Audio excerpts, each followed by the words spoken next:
تجاوزی بی قانون و خلاف شرعی حلقه شرور فوج پاکستان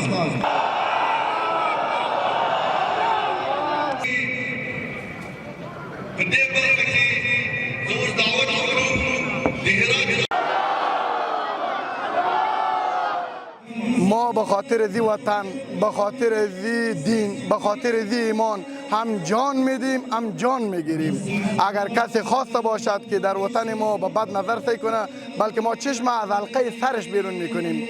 و بالخصوص همسایگاه ما حسن هم جواهری میخواهیم.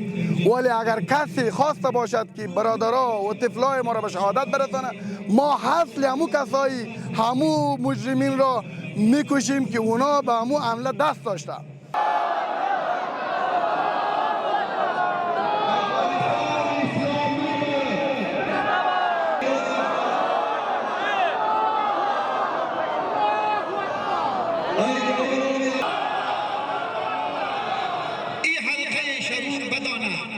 در اینجا در مسجد بزرگ شهر هرات کل مردم به خاطر حمایت از نیروهای دفاعی افغانستان در اینجا حضور یافتند. همه شعار میدن که ما از مجاهدین خود حمایت میکنیم و همیشه وقت در پشت آنها بودیم و هستیم.